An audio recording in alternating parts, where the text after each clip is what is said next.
Muy buenas noches, querido ministro Marcelino Oreja, querida embajadora de México Roberta Lasjus, querida embajadora de Polonia Marzena Adamczyk, queridos amigos todos.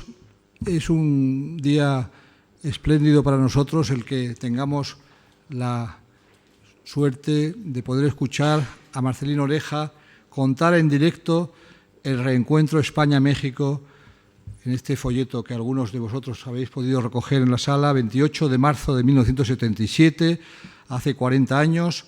Este acto se enmarca en las conmemoraciones de ese 40 aniversario. Está organizado como ya la conferencia magistral que dio el otro día Enrique Krause y como todo lo que va a venir después en estas próximas semanas. Está organizado por la UNAM de México, nuestro Centro de Estudios Mexicanos. También colabora la Embajada de México, obviamente, y el Instituto Cervantes, que se complace mucho en organizar esta actividad. A Marcelino Oreja lo va a presentar la embajadora de México. Yo solamente quiero dejar constancia del agradecimiento de que venga a darnos esta conferencia que ha dado hace poco en el Senado mexicano. Fue allá en un viaje reciente mío en la comitiva del ministro Dastis que supe de eso, y en cuanto nos vimos después de esa vuelta, pues le propuse que actuara aquí para contarnos ese momento histórico. Para las personas que hemos vivido la transición española, Marcelino Oreja, Adolfo Suárez, en fin, todos los protagonistas de ese gran momento, y después también toda la generación de Felipe González, que le sucedió después de Suárez vino Felipe González. Todo eso es una época que hoy es denostada, pero que para nosotros es muy importante, para los que la hemos vivido. Y en concreto, pues el reencuentro con México fue uno de los episodios importantísimos de ese proceso de reencuentro de España con el mundo, y en concreto están ahí los entresijos de una fotografía, aparte de todo lo que tiene que ver con la reanudación de las relaciones entre nuestros dos países que tanto tienen en común. Para los españoles de la transición también ese proceso fue la famosa fotografía de los reyes de España saludando a Dolores Rivas Cherif, la viuda del presidente Azaña. Estoy seguro que sabremos mucho más sobre todo ese tiempo y sobre los entresijos de esa fotografía también. Por lo tanto, Marcelino, muchísimas gracias por estar aquí, y le cedo la palabra a la embajadora de México.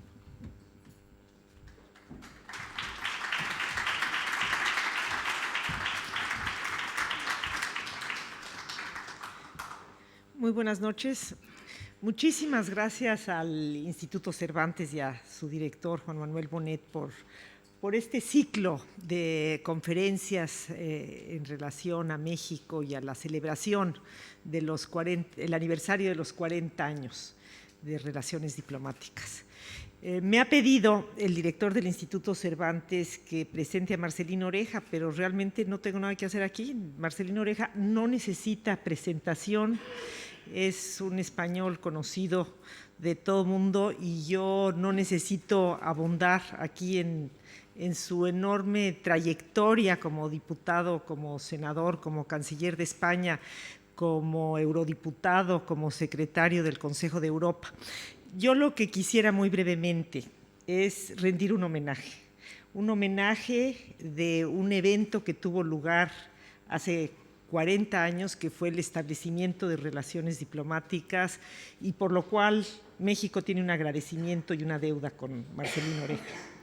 Él ha recibido ya el Águila Azteca, que en el grado más alto, salvo aquel reservado para jefes de Estado, y tiene todo el reconocimiento. Pero quiero recordar nada más por qué para México es importante Marcelino Oreja. En el año de 1976 llegó al poder un nuevo presidente en México, José López Portillo, el 1 de diciembre de 1976, y tenía el deseo de buscar el acercamiento con España. Esta no era una tarea fácil, y siempre son las personas, siempre son los negociadores los que tienen una responsabilidad muy particular en ello. Y Marcelino y el entonces secretario de Relaciones Exteriores de México, Santiago Roel, lograron en un tiempo récord, entre el 1 de diciembre de 1976 y el 28 de marzo de 1977, hacer una realidad de un distanciamiento formal, de la ausencia de relaciones diplomáticas de casi 40 años. Y yo creo que es importante señalar que se hizo en tiempo y forma. Yo no sé si en España se utiliza esta expresión, pero en México es algo muy importante. Y el tiempo lo señala, la brevedad entre diciembre y marzo, el dar la vuelta a la página de una relación que había sido muy importante para México, que había sido con la República Española, que le había abierto a México, al México revolucionario, que estaba aislado en el mundo, la puerta a la sociedad de naciones, y que le permitió esa presencia en la sociedad de naciones, tener una de las páginas más brillantes de nuestra historia, al protestar abiertamente por el comportamiento injerencista y de invasión propia de las grandes potencias, en el caso de China, en el caso de Etiopía, en el caso de Austria y también en el caso de España, que México lo juzgó como una intervención extranjera. México se comprometió a tal grado con la República que mantuvo la relación formal con las instituciones de la República hasta 1977, que unos días antes del establecimiento se disolvieron. Esto se dice muy fácil, pero yo quiero ver cómo se hace, y para eso venimos todos a escuchar a Marcelino Oreja, porque siempre hay un papel muy delicado de quien toma las decisiones. Es muy fácil decir, bueno, pues tenía las instrucciones del rey o tenía las instrucciones del presidente de gobierno, que claro que las tenía, pero vaya usted y haga el tejido allí con los mexicanos, que somos particulares y que estábamos casados con una línea de política exterior que teníamos que adaptar a nuestro deseo de vincularnos con el gobierno español de Juan Carlos I. Vamos a escuchar un poco de esto, pero también quiero hacer referencia a la forma. La forma se hizo así, muy legal, como somos mexicanos y españoles, con esa tradición legal que heredamos de España, en 2 notas diplomáticas, 2 cuartillas que se intercambiaron en una sola sesión y que se ordenaron a partir de ese momento las relaciones que habían sido turbulentas desde el momento en que México decidió ser un país independiente en 1821, habían sido turbulentas en el 19, habían sido turbulentas en el 20, y a partir de 1977 no hemos tenido sino un crecimiento ascendente de la intensidad de las relaciones en lo político, en lo económico, en lo cultural. De inmediato se estableció una comisión mixta intergubernamental que se transformó en una comisión binacional y que ha dado lugar a una relación estratégica. Apenas hace unas semanas celebramos en Madrid la comisión binacional, donde pasamos revista con un número importantísimo de funcionarios que vinieron de México y otro tanto de España, a cada una de las subcomisiones, sobre cada uno de los renglones que integran la relación bilateral. No ha habido de 1977 a la fecha ninguna turbulencia, ningún problema, porque ha habido un andamiaje legal que ha permitido el florecimiento de esta relación, que hoy en día para México es una de las más importantes y sin duda es fundamental en lo económico. España es hoy en día el segundo inversionista de todo el mundo en México, y que en lo político hoy en día, mientras estamos aquí sentados en Bruselas, se está negociando la actualización del acuerdo comercial México-Unión Europea, y sin duda alguna España juega un papel muy importante en apoyarnos. Un último punto que quiero mencionar, porque quien debe hablar hoy es Marcelino Oreja, es el tema de que una vez reanudadas las relaciones, una vez establecido el vínculo diplomático, empezó a gestarse la comunidad iberoamericana. Tardó tiempo porque hoy en día esta comunidad iberoamericana está basada en los principios democráticos, en los procesos hacia la democracia que se han ido perfeccionando en nuestros países y que se han sumado países que en ese momento todavía tenían regímenes dictatoriales, y que también entre 1977 y 1991 se dio una gestación que permitió el inicio de las cumbres, en 91 en Guadalajara, en 92 en Madrid, y que hoy tenemos también un sólido andamiaje que se refleja en la Secretaría General Iberoamericana, que permite que haya un entorno muy favorable para las relaciones entre México y España que se desarrollan en este contexto mucho más amplio. No me queda nada más que volver a rendir este homenaje, decir que lamenté mucho no estar en Yuste cuando Marcelino recibió el premio Carlos V, que qué bueno que tenga ese reconocimiento de Europa, porque seguramente para el futuro no nada más seguirá apoyando el desarrollo de las relaciones entre México y España, sino también una mayor presencia de México en Europa. Muchas gracias.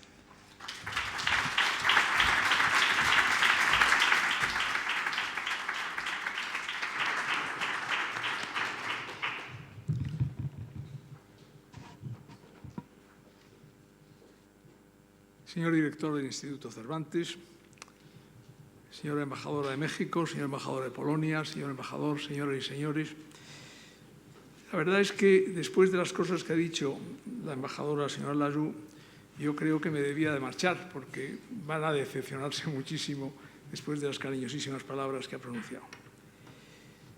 Debo decirles que para mí, en mi vida pública, en instituciones internacionales, en la Comunidad Europea, en el Consejo de Europa, en las tareas que desempeñé en el Ministerio de Asuntos Exteriores, yo creo que podría decir que la rama alta fue el restablecimiento de relaciones con México. Por favor, ¿podría hablar más alto? Sí, lo que voy a intentar es poner más bajo esto y al mismo tiempo yo subo la voz, pero sobre todo voy a bajar esto para que me puedan escuchar. Pero si tienen cualquier problema y si no oyen bien, ¿ahora oyen bien? No muy bien, me parece que una señora tiene ciertas dudas. Voy a intentarlo. Bueno, quería decirles que, para empezar, el año 77 fue un año muy especial para España, porque el año 77 fue cuando se celebraron las elecciones generales, pero hubo una serie de acontecimientos que venían produciéndose a lo largo del año. La verdad es que después de la Ley para la Reforma Política de 15 de diciembre de 1976, yo creo que había una convicción, desde luego por parte del Gobierno, sin duda alguna, pero yo creo que también de la oposición, una oposición que todavía no estaba institucionalizada, pero ahí estaban, había los grupos, el Grupo Socialista, el Grupo Comunista, los partidos nacionalistas, pero hubo una sensación de que se llegaba a unas elecciones libres, a unas elecciones democráticas. Yo creo que esa sensación impregnaba la vida política, aunque todavía no se sabía muy bien lo que iba a ocurrir.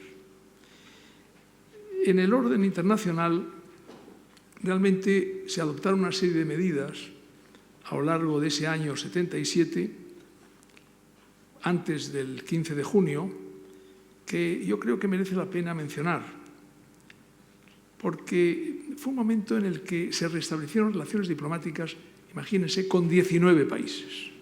Había 19 países con los que unos no había habido nunca relaciones, otros había relaciones y se habían roto, como era, por ejemplo, todos los países del este de Europa, como era la Unión Soviética, y todo eso empieza a hacerse a partir del mes de enero de 1977.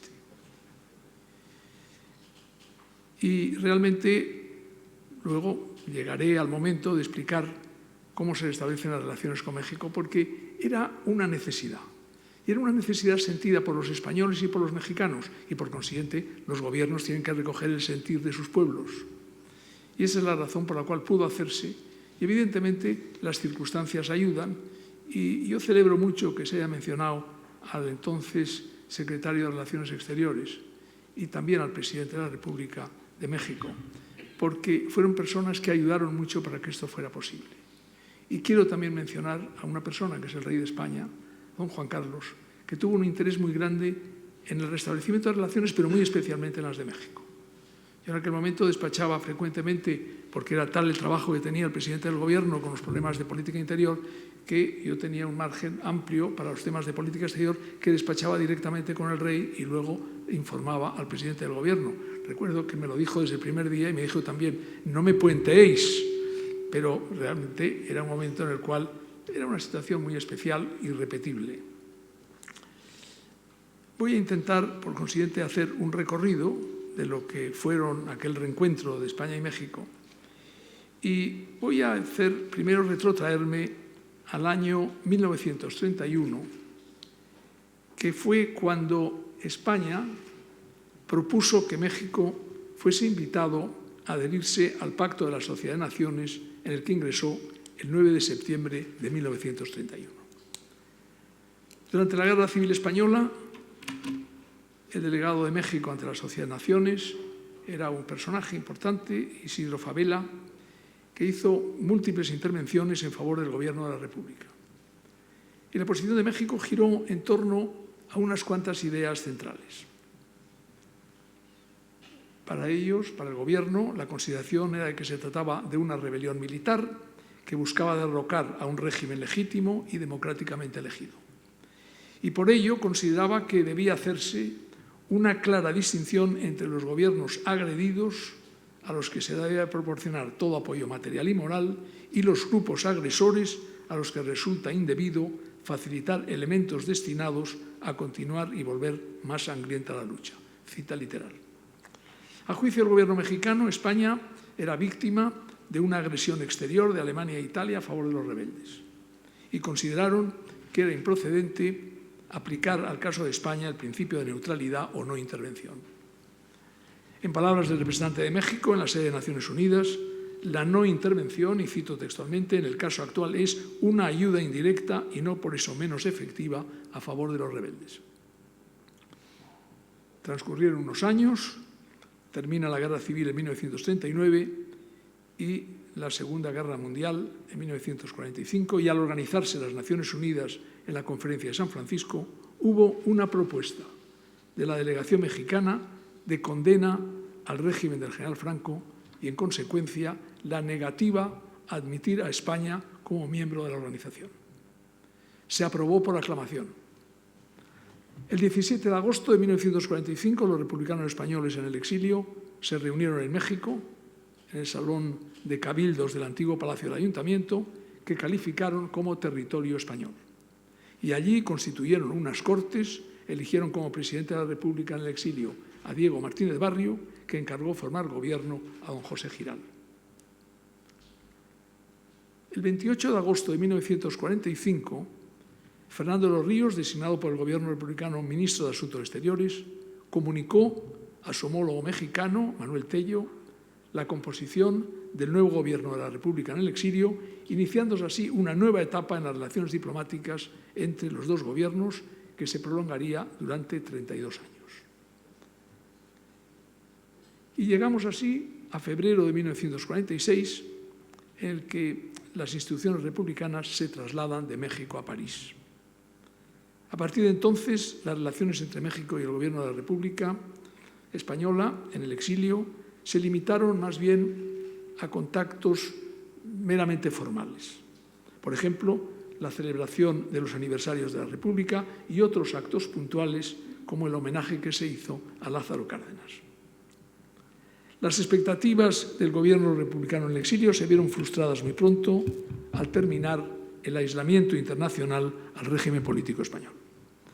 En noviembre del 47, Estados Unidos se opuso en el seno de Naciones Unidas a una nueva censura del régimen del general Franco y a la aprobación de nuevas sanciones a España. Es decir, yo he querido, y voy a ser muy breve en esto, pero mostrarles un poco cuáles son los cambios que se producen en un periodo muy corto de tiempo. 3 años después, en noviembre del 50, la Asamblea General de Naciones Unidas acuerda revocar la recomendación de retirada de embajadores y representantes acreditados en España, así como la recomendación de impedir que España fuera miembro de los organismos internacionales establecidos por Naciones Unidas. En 1952, España ingresa en la Organización Mundial de la Salud y en 1953 en la UNESCO. Y ese mismo año el Vaticano firma con España un concordato y Estados Unidos llega a un acuerdo para establecer bases militares en la península.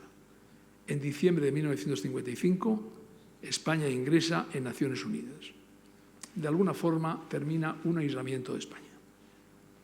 A partir de entonces, el gobierno de la República en el exilio perdió de alguna forma la posibilidad de ser tomado en consideración y menos todavía reconocido por Estados Unidos y países aliados de Europa Occidental.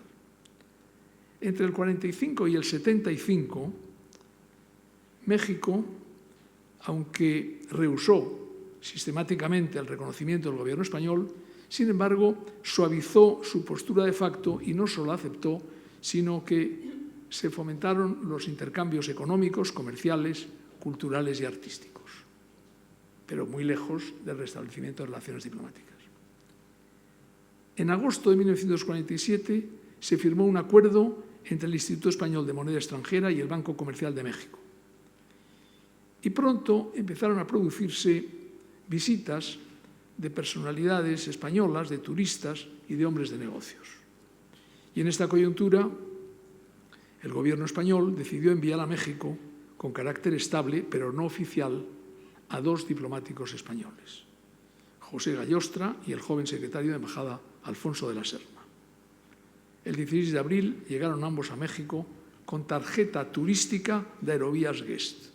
Yo les aseguro que yo he sido profesor de Derecho Diplomático en la Escuela Diplomática hace años y realmente es un caso muy interesante como estudio, pues como inspeccionar una cosa muy singular, porque es técnicamente un disparate todo lo que se estaba produciendo, pero era una realidad y la realidad no se le puede reprochar de existir y eso es lo que se sucedía.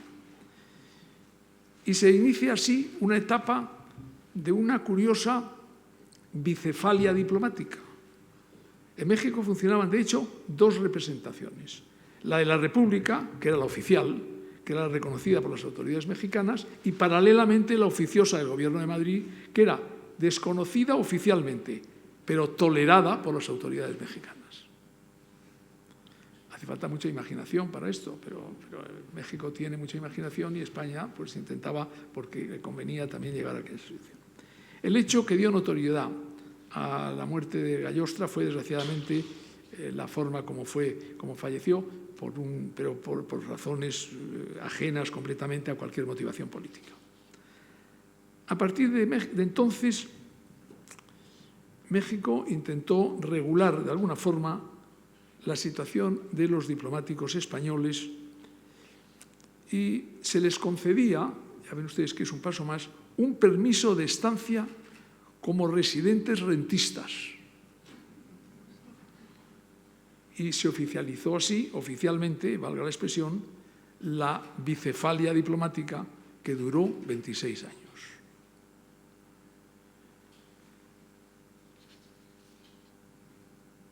Esta era la situación el año 1975. Recordemos que entre enero de 1974 y julio del 75 se produjeron en España cerca de 200 actos violentos por parte de grupos terroristas de ETA y de Grapo. 11 policías fueron asesinados por ETA en el País Vasco y por el FRAP en Madrid.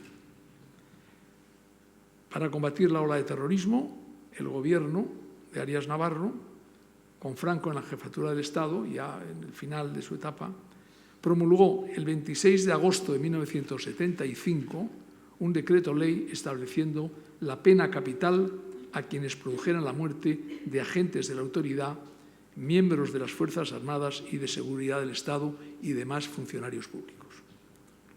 Al cabo de un mes de su promulgación se dictaron 11 condenas de muerte, 3 de ellos de ETA y 8 de FRAP. 5 de ellos fueron ejecutados el 26 de septiembre. Y estas ejecuciones produjeron un movimiento de repulsa en toda Europa, en muchos países de América. Grupos descontrolados incendiaron la Embajada de España en Lisboa y en México. El presidente Echeverría, el 28 de septiembre, pidió en carta al secretario general de Naciones Unidas la convocatoria urgente del Consejo de Seguridad para que solicitase a la Asamblea General la suspensión de España como miembro de Naciones Unidas.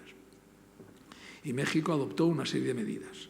Se notificó a la representación oficiosa, esa representación que les he dicho, de España, que debía de cerrar sus oficinas, se clausuró la Oficina de Turismo y la Agencia EFE, se suspendieron los vuelos entre España y México de las compañías Iberia y Aeroméxico y se cursaron invitaciones a los consulados de México para que no librasen visado a los españoles residentes en España.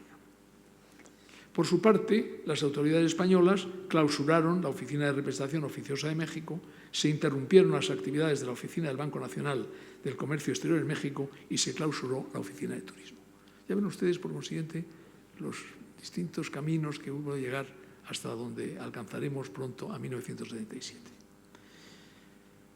Dada la virulencia de la reacción mexicana, el representante de España en Naciones Unidas, Jaime de Piniés, envió una nota al secretario general en la que consideraba que la comunicación de México contenía, textualmente, términos inadmisiblemente injuriosos para su país. A su vez, descalificaba al presidente Echeverría por carecer, en su opinión, de estatura moral necesaria para lanzar acusaciones. Con excepción de la intervención del presidente de México en la Asamblea General, la protesta de México no volvió a ser tratada en Naciones Unidas. La muerte del general Franco se produce el 20 de noviembre del 75, por cierto aniversario de la Revolución Mexicana. Y hubo una serie de especulaciones ya inmediatamente sobre un eventual restablecimiento de relaciones diplomáticas entre México y España. Yo empiezo a conocer ahí el tema porque en el primer gobierno fui subsecretario y pasé a ministro unos meses después. Pero fui subsecretario con un gran ministro que era José María Arelza, que era un hombre enormemente sensible y especialmente sensible a lo que podía significar un restablecimiento de relaciones con México. El nuevo gobierno español, con el acuerdo del gobierno mexicano, abrió una oficina comercial y se decidió, volvemos otra vez a una singularidad muy curiosa, que los diplomáticos españoles allí destacados fueran adscritos a una embajada extranjera acreditada en el país y que gozaran de estatus diplomático. Ustedes, esto para un tratadista de derecho diplomático se volvería loco porque no entendería nada. Pero la realidad se impone. Y se acordó que se hiciera a través de Costa Rica, de modo que pudieran gozar de cierta consideración oficial y no fueran considerados ni como inmigrantes rentistas ni como empleados consulares, que era una fórmula que había propuesto en ese momento México. Todo constituye, como verán ustedes, un aparente galimatías, pero que no deja de tener interés para quienes nos interesamos por el derecho diplomático. A los funcionarios españoles se les otorgaría un pasaporte diplomático costarricense, sin mención de su nacionalidad. Es decir, se decía tal, pero no se decía que eran españoles. Y se destinó para dirigir aquella misión a un diplomático de gran prestigio como era Amaro González de Mesa. Yo siento no haberle visto, siento no haberle llamado porque hubiera venido hoy, porque Amaro González de Mesa, que tiene 93 o 94 años, pero está en plena forma, le veo paseando por Madrid, y fue una persona clave en este momento. Porque hay momentos en los cuales pues no basta con ser un buen diplomático, hace falta tener una serie de condiciones, además de esas muy excepcionales, y evidentemente las tenía González de Mesa. A él se le entregó un pasaporte costarricense, agregado a la Embajada de Costa Rica en México, y insisto, y volveré a repetirlo luego, que su labor merece un gran elogio, ya que, aunque las circunstancias en ese momento habían mejorado, la situación seguía siendo compleja, por lo que necesitaba, evidentemente, en esas circunstancias, una persona inteligente y hábil capaz de vencer esas situaciones difíciles e imprevisibles. Por aquellos días, México, el gobierno, las autoridades, decidieron enviar una misión comercial a España, de la que formaba parte colaboradores del Instituto Mexicano de Comercio Exterior. A última hora se incorporó a la comitiva un famoso abogado llamado Santiago Roel, que se entrevistó en México con González de Mesa y le preparó unas entrevistas en España. Yo creo que Santiago Roel debía intuir entonces, aunque no me consta, que podía ser nombrado pronto ministro de Relaciones Exteriores, como así sucedió poco después de regresar del viaje a España. Santiago Roel, que vio a personas aquí, no pidió verme a mí, ni pidió ver al subsecretario, no sé con qué personas se reunió. Roel, al volver, comunicó a González de Mesa, de quien ya era amigo, que se estaba tratando en el interior del PRI el momento de reanudar las relaciones con España, pero que el ala izquierda del partido, por fidelidad probablemente al legado de Cárdenas, se mostraba partidario de esperar, mientras había un ala capitaneada por el expresidente alemán que era favorable a un restablecimiento más rápido. Mientras tanto, seguía en México el representante de la República Española, que tenía una sede propia en la que ondeaba naturalmente la bandera republicana española. Así las cosas, a principios de marzo de 1977, yo recibí en el Ministerio una llamada telefónica. El encargado de teléfonos en el Ministerio me dijo: le llama el canciller de México. Yo no me acuerdo de lo que le conté, pero después de decirles lo que pensé, dije: no, se ha equivocado. ¿Cómo me va a llamar a mí el canciller de México? No hubiera utilizado. Esta es la gran suerte de haber tenido en ese momento a Santiago Roel. Pues Santiago Roel es un señor que no tenía límites a su imaginación, que era muy grande. Y una de las cosas que dijo: ¿para qué voy a andar por las esquinas? Yo voy a llamarle directamente al ministro de Asuntos Exteriores español. Y mantuvimos una conversación muy grata. Me preguntó qué pasos podíamos dar para llegar a una reanudación de relaciones. Es la primera vez que yo recibo ese mensaje. Lo dijo de una forma un poco alambicada, no tan clara como yo lo estoy diciendo, pero bueno. Y pronto advertí que, aunque la decisión parecía firme, pero tenían planteados una serie de temas, como era natural, y yo lo comprendía muy bien. Por ejemplo, cuál había de ser el tratamiento que había de darse a la representación de la República Española y a su representante, porque la República estaba representada allí, había un gobierno que seguía en París, había un representante que estaba en México. Yo entonces designé a una persona, porque me parecía que hablar por teléfono, le dije: mira, no podemos hablar por teléfono, es una cosa muy complicada. Yo creo que lo mejor es que yo mande a una persona de mi absoluta confianza con un secreto completo, de tal manera que solamente el rey y el presidente del gobierno saben que va a hacer el viaje, para que tenga una conversación con Santiago Roel, porque claro, era muy difícil que él y yo nos viéramos, de manera que me parecía. Y envié al secretario general técnico del Ministerio, Fernando Arias Salgado, un buen jurista, un hombre con gran sensibilidad y que mantuvo un secreto total. Nadie supo que había hecho ese viaje. Llegó un domingo por la mañana a México, le esperaba en el aeropuerto un representante de Santiago Roel que le condujo a su casa y celebraron allí un largo encuentro durante todo el día. Llegó por la mañana y por la noche regresó a Madrid.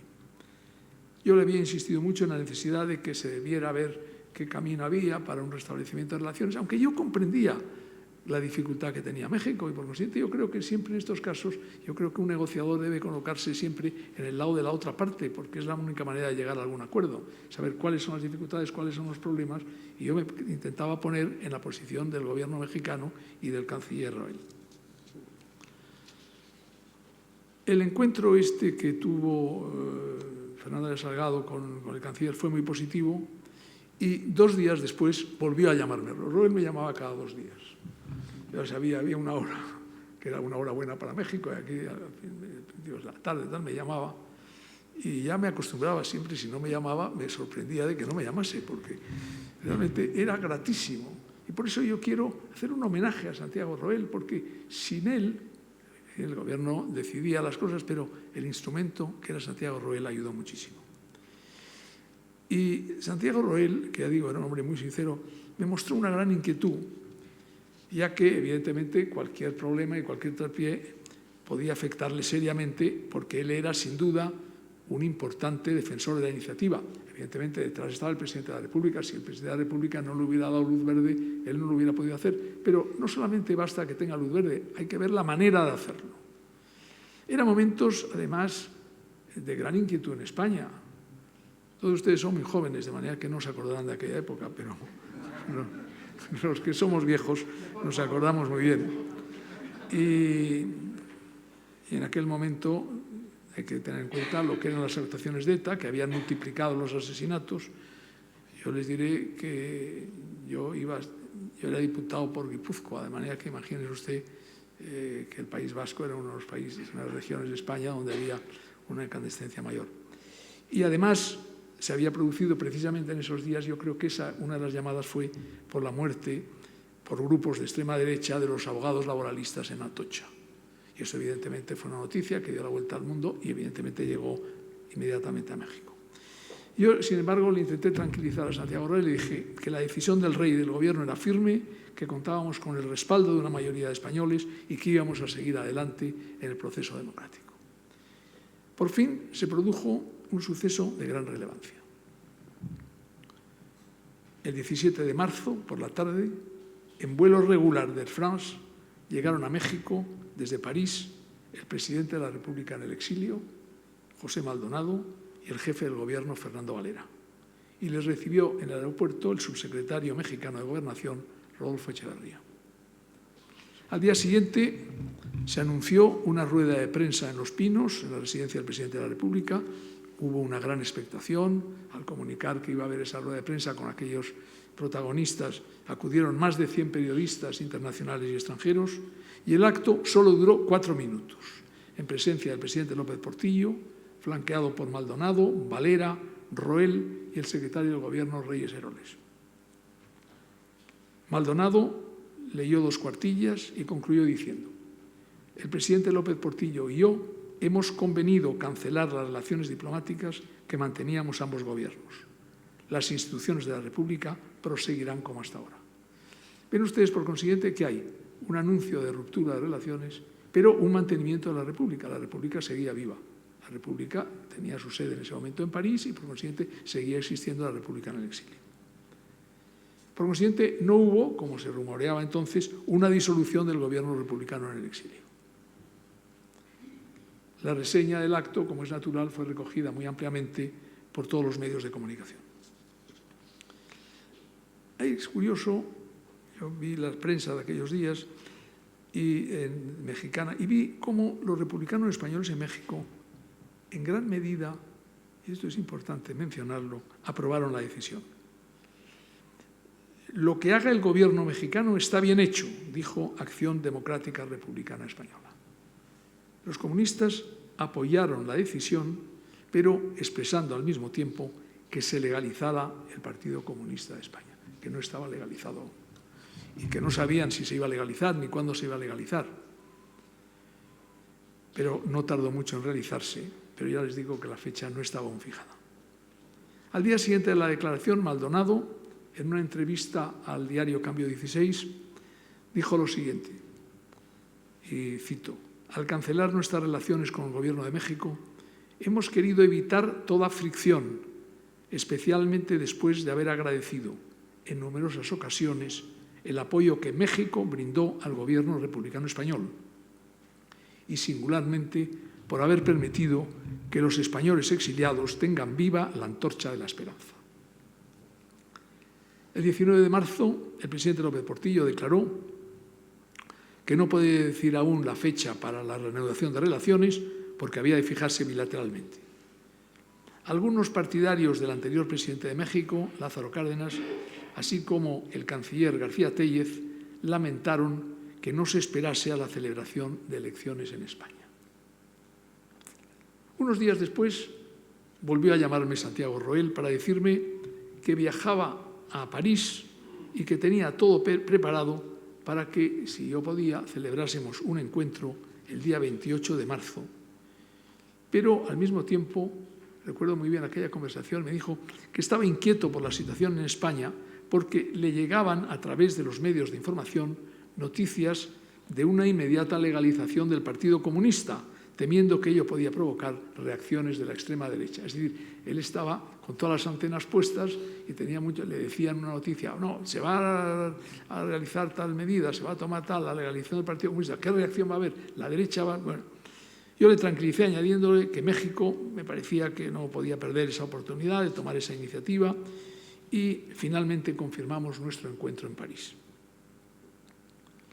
Yo informé únicamente al rey, naturalmente, y al presidente del gobierno, y el 27 de marzo salí acompañado únicamente de mi jefe de gabinete, Javier Rupérez, hacia París, sin que nadie más supiera los motivos de mi viaje.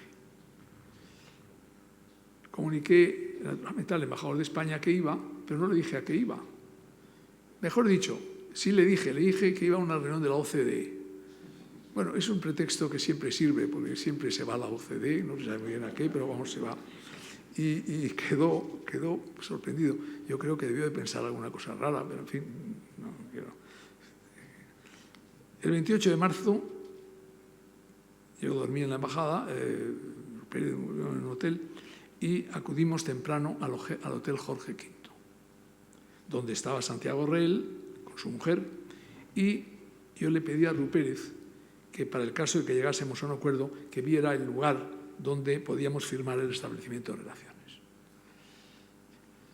Yo tenía tantas ganas y tantos deseos de que se establecieran que no quería dejar nada por hacer, y dije, bueno, vamos a ver, porque si llegamos a un acuerdo, que es posible que lleguemos, pues habrá que establecer un sitio, y como él no querrá firmar en la Embajada de España y yo no voy a firmar en la Embajada de México, pues tenemos que buscar un sitio que mejor que en el hotel.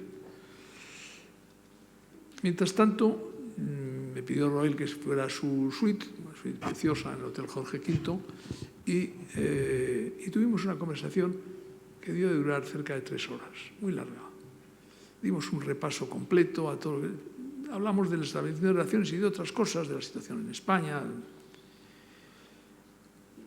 Y bien, hablamos también de que había que hacer luego un rápido intercambio de embajadores, y me manifestó inmediatamente el deseo del gobierno mexicano, si llegábamos realmente a restablecer relaciones, que Su Majestad el Rey y el presidente del gobierno visitaran en breve plazo México.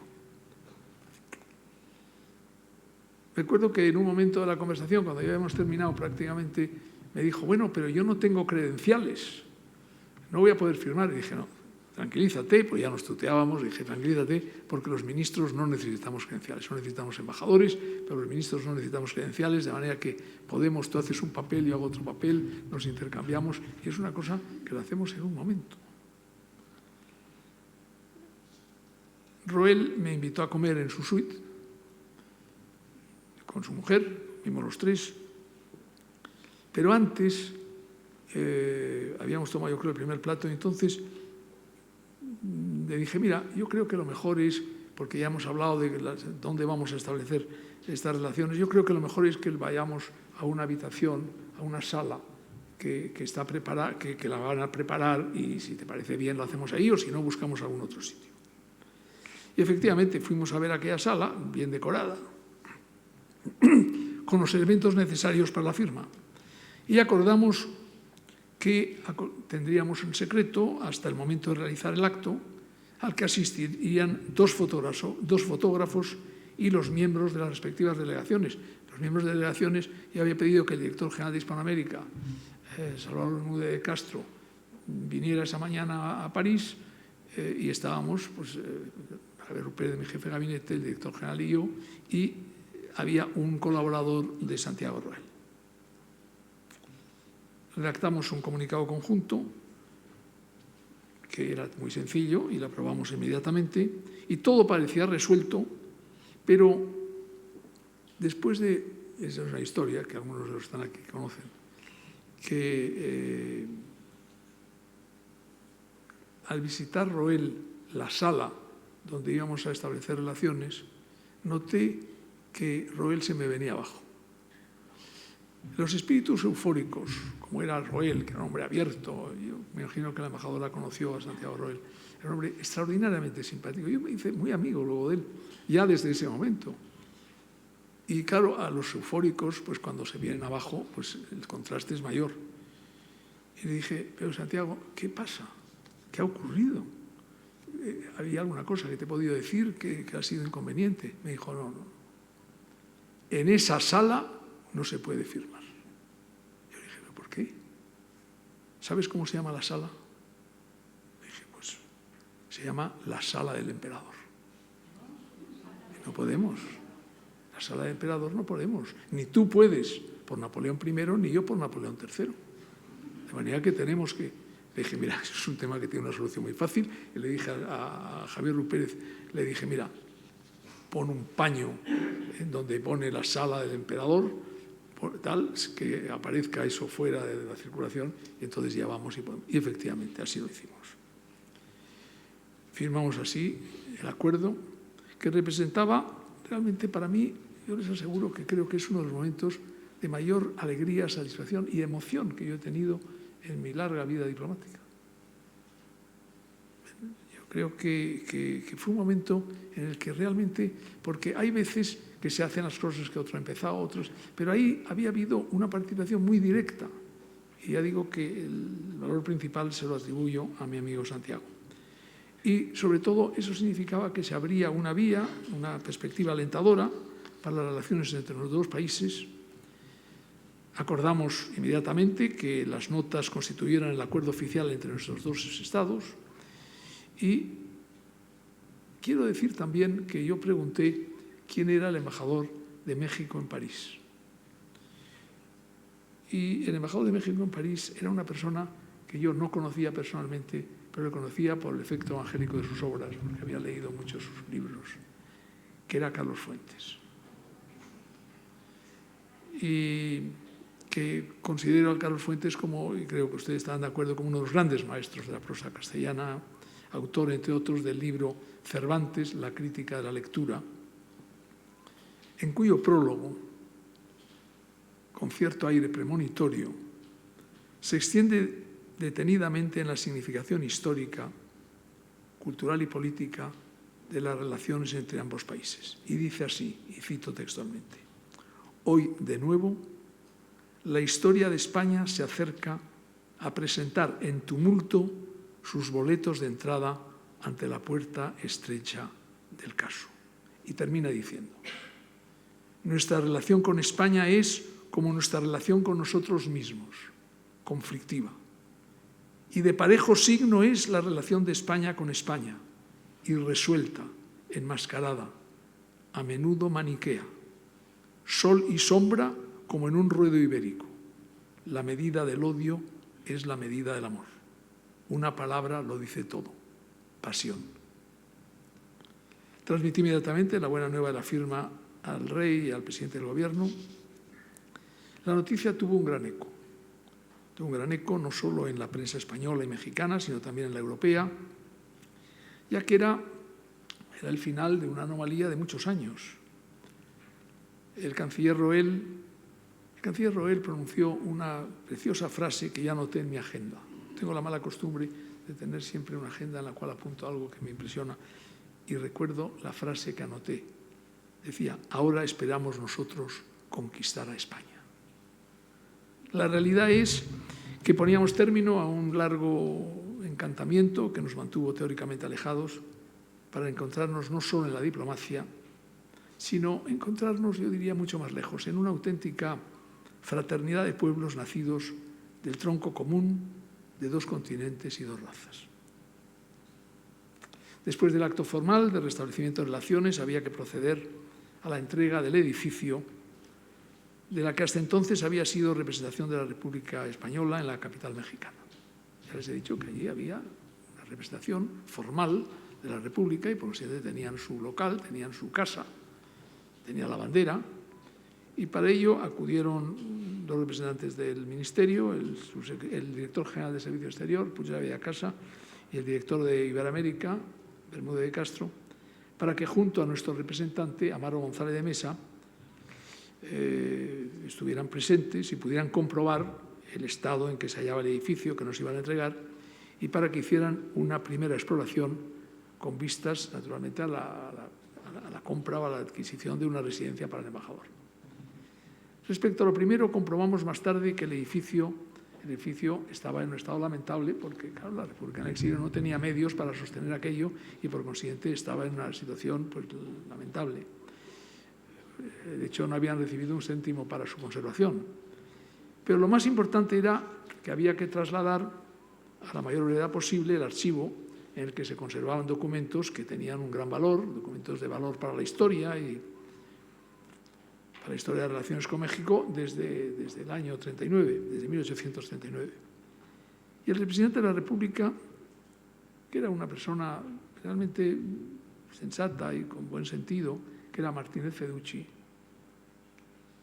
hizo entrega de las llaves de la residencia y de su inventario al subsecretario de Relaciones Exteriores de México y este inmediatamente a González de Mesa. Y se convino que la entrega del edificio se celebrase extramuros de la embajada, en la calle y al otro lado de la verja, de modo que en todo momento quedase patente el escrupuloso respeto del gobierno mexicano a la extraterritorialidad de nuestra sede diplomática. Martínez Feducci esperó en el interior del recinto la llegada del subsecretario de Relaciones Exteriores mexicano y en cuanto éste llegó, se acordó que saldría a la acera y le entregaría las llaves y el inventario. Y el subsecretario, sin abrir el inventario, firmaría el acta que recibió González de Mesa, que se personó en el lugar de inmediato, y el subsecretario le pasaría el inventario y las llaves previa firma del recibo. Es decir, que había una formalidad que se cubrió, se cumplió, y así se hizo con precisión milimétrica. Esto nos lo cuenta muy bien González de Mesa en un precioso libro de recuerdos que publicó hace unos años y que tuve ocasión de presentar en la Casa de Asturias en Madrid. Cumplidos estos trámites, Martínez Feducci y Mario González de Mesa, yo cuando lo escuché no lo vi, pero se dieron un gran abrazo en medio de los aplausos del público y de los periodistas que asistían al acto. Muy poca gente, pero con mucha emoción. Y después Martínez Feducci, en un tono risueño, pero no exento de emoción, según me dijeron, dijo a nuestro representante: y ahora, con tu permiso, voy a entrar en la embajada para sacar el perro y el coche, que son míos y no figuran en el inventario. Bueno, todo esto, como ven, tiene una gran humanidad y una gran sencillez y un gran encanto. Martínez Feducci se alejó, dando así por terminada una larga etapa de su vida con la que ponía término a su carrera profesional. Yo conseguí hablar con él por teléfono y le dije que todo el tiempo aquel que había tenido, desde los años anteriores hasta ese momento, se le computarían como actos de servicio, como si hubiera estado en el servicio del Ministerio de Asuntos Exteriores en España. Y me pareció que era lo menos que podía hacer en ese momento, y él lo agradeció, porque era un momento en que, y esto es lo que yo quiero subrayar mucho en este restablecimiento de relaciones, en este reencuentro de México y España, y es que hubo cariño, hubo amor, hubo encanto, hubo deseo de llegar, pero deseo de llegar sin que nadie ganase, que ganasen todos, que no ganase uno sobre otro. Yo creo que eso es realmente de las cosas más hermosas, y unas pocas semanas después del gran deseo de los mexicanos en ese momento es que el rey, si era posible, pero sabían que eso era más largo plazo, pero que el presidente del gobierno, Adolfo Suárez era una figura mítica en aquel momento. Tengan ustedes en cuenta lo que era el año 77.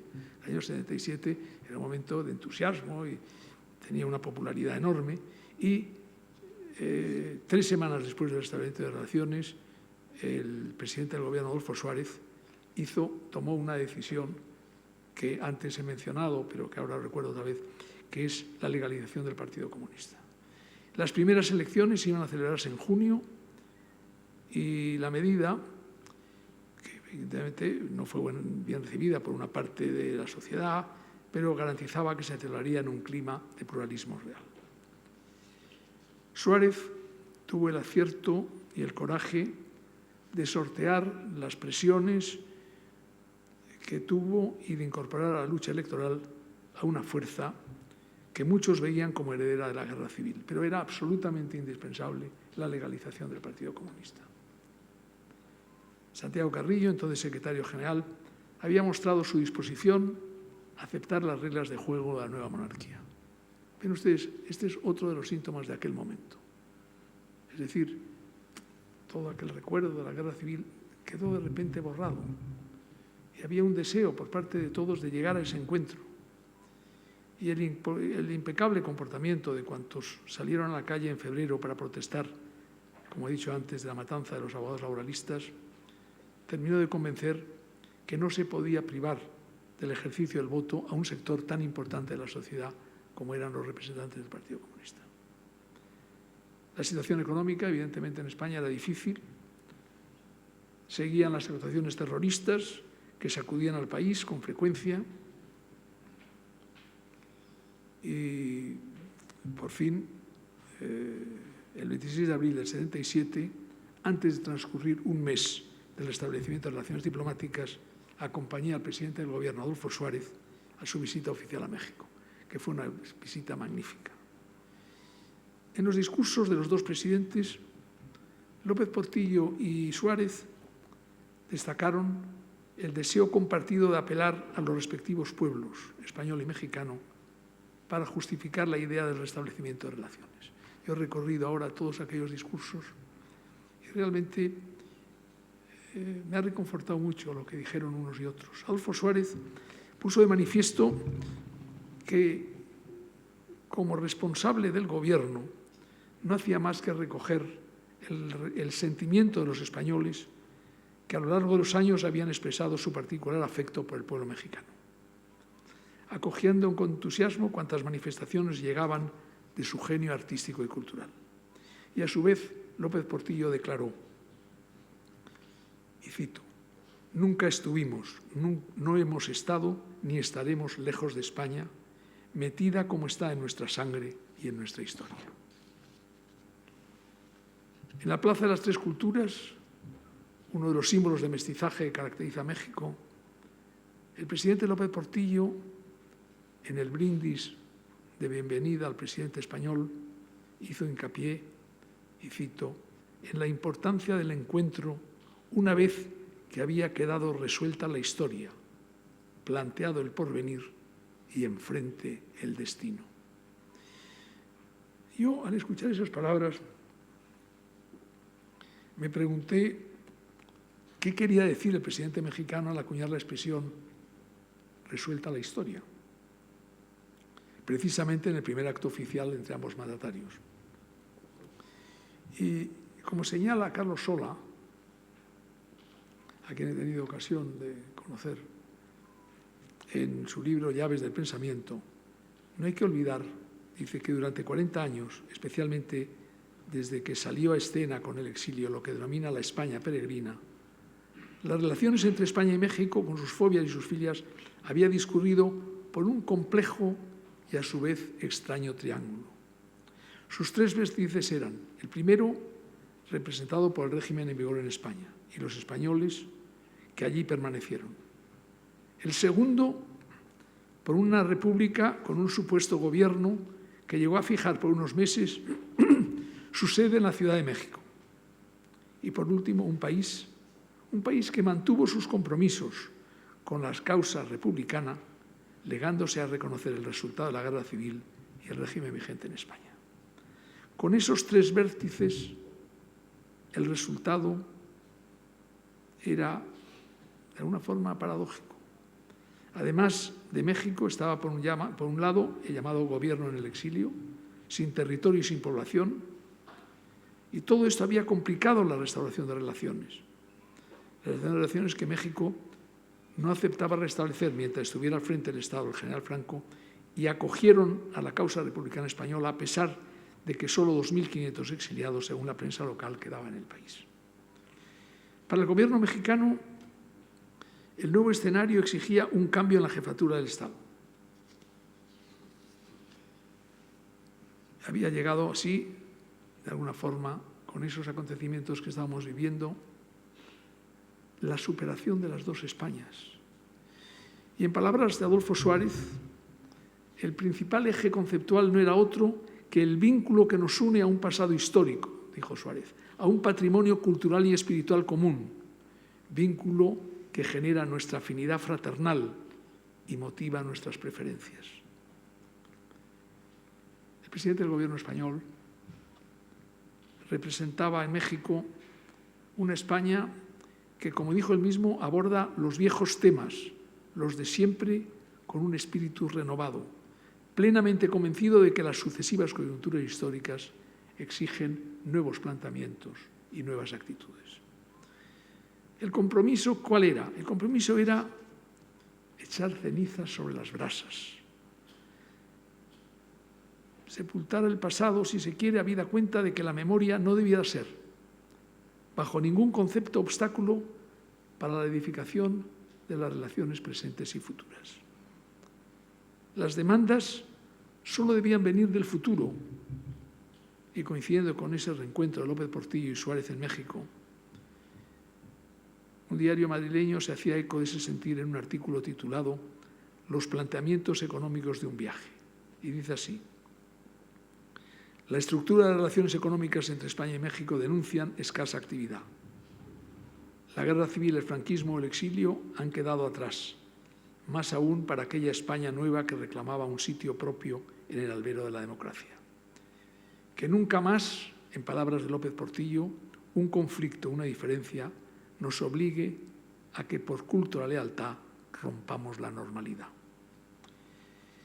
Transcurridos unos meses de la visita de Suárez, el 9 de febrero del 77 llegó a España el presidente López Portillo.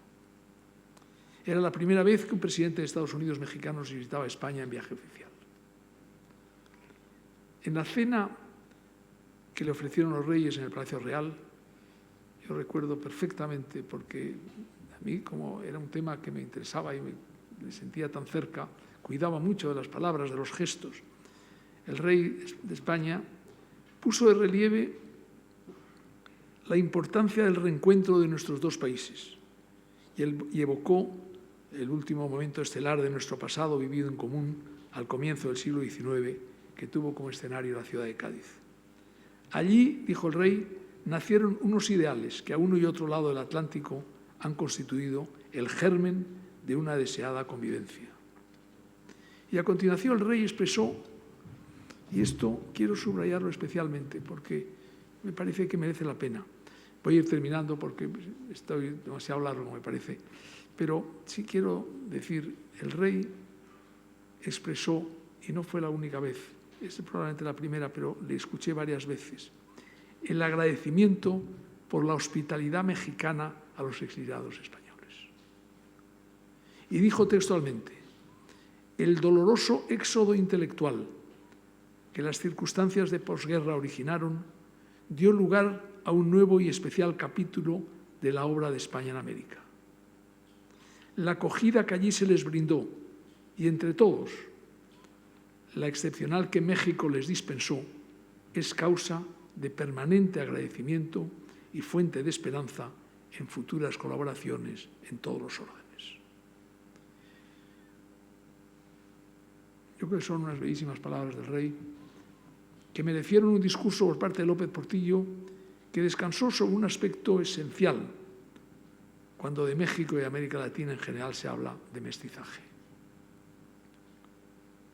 Las primeras palabras que pronunciaba un presidente mexicano en España servían para referirse a la Plaza de las Tres Culturas, donde están los restos de las pirámides indias, los contrafuertes de iglesias españolas y la expresión arquitectónica del México moderno.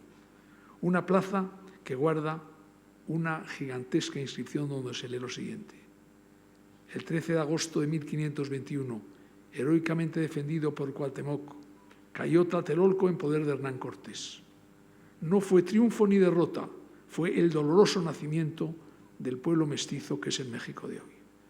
De ese pueblo mestizo vengo, dijo López Portillo, a esta España raíz. Sus palabras no eran gratuitas y desde el reconocimiento de esa parte española, sin la que no puede entenderse ser mestizo, su postura, de alguna forma, venía a mediar en ese debate abierto en México entre la hispanofobia y la hispanofilia. El 11 de octubre se celebró un nuevo encuentro entre el rey y el presidente de México en las Islas Canarias, con ocasión del aniversario del descubrimiento de América, y al día siguiente se celebró la fiesta del 12 de octubre.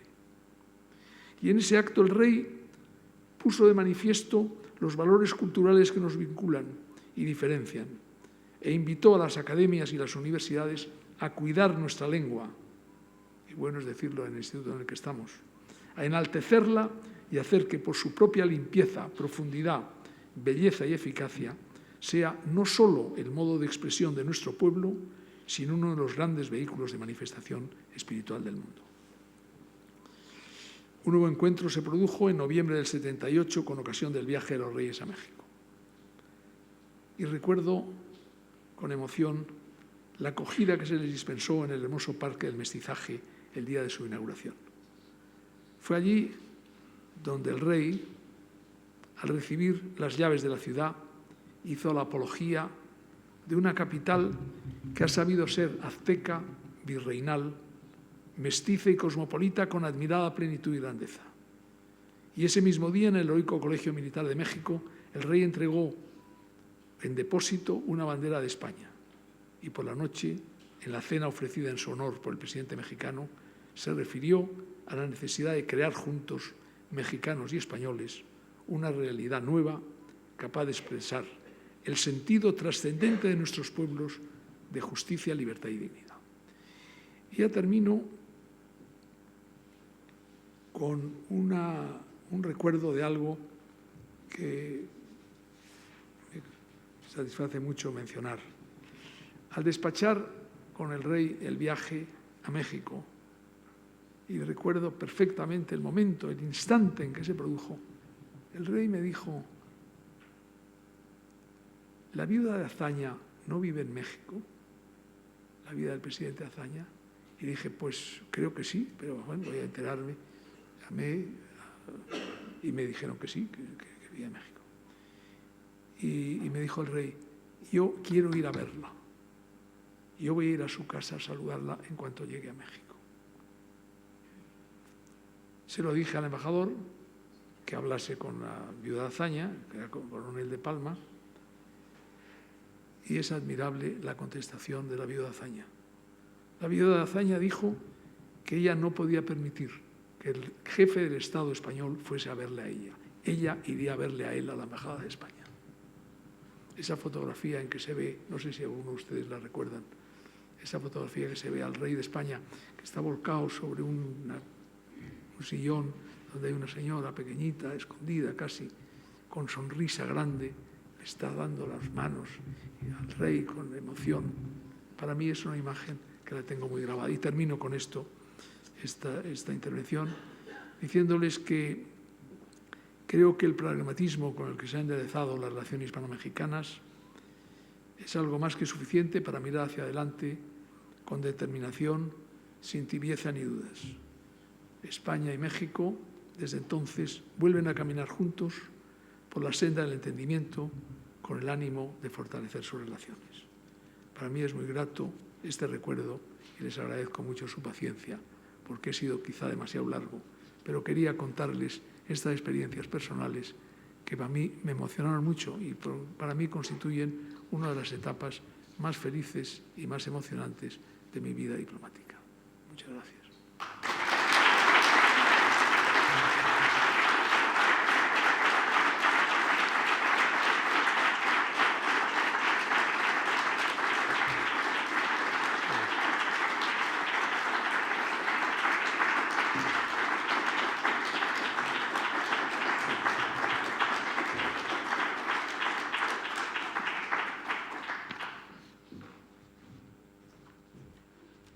Muchísimas gracias, Marcelino Oreja, por esta preciosa conferencia. Has dicho que era adecuado en un Cervantes, en el Instituto Cervantes, en la sede central, hablar de esas palabras del rey sobre el idioma que nos une, pero tu conferencia entera es una conferencia muy cervantina, muy para un Cervantes, incluida la referencia a Carlos Fuentes o incluidos esos detalles exactos, por decirlo stendhalianamente, de Martínez Feducci diciendo que pidiendo permiso para llevarse su coche y su perro. Ha quedado la gran historia, la gran diplomacia y también la pequeña historia, la humanidad de esa historia, y realmente creo que los que hemos vivido esa época pues hemos revivido momentos muy importantes y bueno, creo que es una magnífica conferencia dentro de este ciclo de los 40 años que empezó también muy brillantemente con Enrique Krause y que va a proseguir en las próximas semanas. De verdad, muchas gracias y si alguien tiene alguna pregunta, hay manos por allá, pues micrófono y... Sí, me encanta esta cita, embajador, que ha hecho de, creo que se llama Dolores Rivas Cherif, porque además es hermana de un gran escritor, ¿no?, don Juan Manuel. Y quizás pues ese afecto, ese detalle que nunca se perdió a España, y recuerdo la anécdota que decía otro gran mexicano, Mario Moreno Cantinflas, que decía que España y México son como dos novios que se quieren muchísimo, pero sus padres se oponen. Y aquí tenemos unas relaciones futbolísticas, sobre todo de toreros, extraordinaria.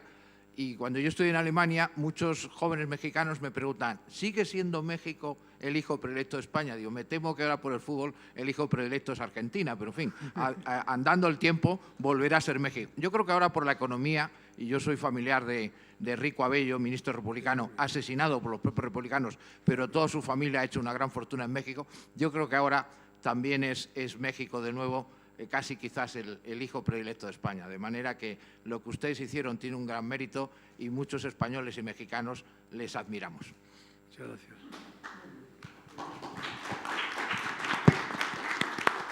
¿Otra pregunta? Sí. Yo quiero reseñar que en el año 1968 había una cierta reticencia en México a los que íbamos desde la península, tal vez por la suspicacia de que creían que éramos franquistas. En la plaza del Zócalo, en uno de los edificios, daba una conferencia el poeta soviético Evtuchenko. Dijo unos disparates impresionantes. Por ejemplo, decía que en la Gran Vía madrileña a los que no eran afectos al régimen se les fusilaba en medio de la calle y el público aplaudía. A continuación siguió diciendo otra serie de disparates y al lado mío había dos hondureños, a mi izquierda y a mi derecha. Yo les pregunté, ¿hay coloquio cuando termine de hablar el conferenciante? Y me dijeron sí. Y les dije, pues mire, yo le voy a recordar las fosas de Katyn, donde los rusos liquidaron a toda la oficialidad polaca. Le voy a hablar de las purgas de Stalin, de los disparates entre mencheviques y bolcheviques. Me cogen los dos y me dicen, ni se le ocurra porque no peligrará su integridad. Pero yo estaba tan molesto por lo que estaba diciendo Evtuchenko que estaba dispuesto y cuando iba a terminar la conferencia me cogieron los dos de la mano y me sacaron de la sala. Siempre les agradeceré aquel detalle. Muchas gracias. Muchas gracias.